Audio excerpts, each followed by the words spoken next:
ഇത് കാസിരംഗ നാഷണൽ പാർക്കിലേക്ക് ലാസ്റ്റ് മാർച്ചിൽ നടത്തിയ ഒരു ജീപ്പ് സഫാരീൻ്റെ ചെറിയ ക്ലിപ്സ് വെച്ചിട്ടുള്ളൊരു വീഡിയോ ആണ്. കാസിരംഗ നാഷണൽ പാർക്ക് ആസാമിലാണ് സ്ഥിതി ചെയ്യുന്നത്. ഇതൊരു യുനെസ്കോ വേൾഡ് ഹെറിറ്റേജ് സൈറ്റ് കൂടെയാണ്. ഇതൊരുപാട് എൻഡേഞ്ചേർഡ് സ്പീഷീസിൻ്റെ ഒരു ഹാബിറ്റാറ്റ് കൂടെയാണ്. അതിൽ പ്രധാനപ്പെട്ട ഒന്നാണ് ഇന്ത്യൻ വൺ ഹോൺഡ് റൈനോസറസ് എന്ന് പറഞ്ഞിട്ടുള്ള ഒറ്റക്കൊമ്പൻ റൈനോസറസുകൾ.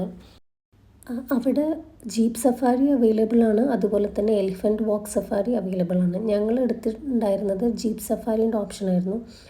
ഇതൊരു 2 hours പാക്കേജ് ആയിരുന്നു. അപ്പോൾ ഈ 2 hours നമ്മളുടെ ഭാഗ്യം പോലെയാണ് നമ്മൾ ആനിമൽസിനെ സ്പോട്ട് ചെയ്യുക എന്നുള്ളത്.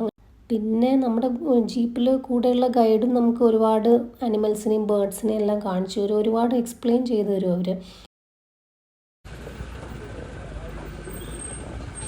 റൈനോനെ കുറേ ഞങ്ങൾ സ്പോട്ട് ചെയ്തിട്ടുണ്ടായിരുന്നു. ആ സിംഗിൾ ഹോൺ റൈനോസറസിനെ, പിന്നെ കുറേ മാനുകൾ, ഒരുപാട് ബേർഡ്സിനെ എല്ലാം നമുക്ക് സ്പോട്ട് ചെയ്യാൻ പറ്റി. പക്ഷെ നമ്മളുടെ ഏറ്റവും വലിയ വിഷമം എന്താണെന്ന് വെച്ചാൽ ടൈഗറിനെ കാണാൻ പറ്റിയില്ല.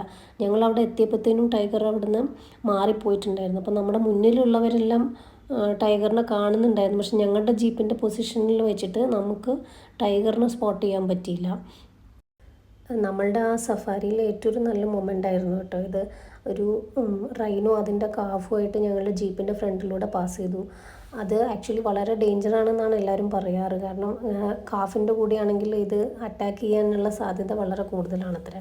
പക്ഷെ അങ്ങനെയൊന്നും ഉണ്ടായില്ല. അങ്ങനെ മൊത്തത്തിൽ ഇതൊരു വേർത്ത് എക്സ്പീരിയൻസ് ആയിട്ടാണ് ഞങ്ങൾക്ക് രണ്ടുപേർക്കും തോന്നിയത്. ആരെങ്കിലും ആസാമിലേക്ക് ട്രിപ്പ് പ്ലാൻ ചെയ്യുന്നുണ്ടെങ്കിൽ നിങ്ങൾക്ക് ഓപ്റ്റ് ചെയ്യാവുന്ന ഒന്നാണ് ഈ ജീപ്പ് സഫാരി. അതിൻ്റെ ഡീറ്റെയിൽസ് എല്ലാം അതിൻ്റെ വെബ്സൈറ്റിൽ നിങ്ങൾക്ക് കിട്ടും.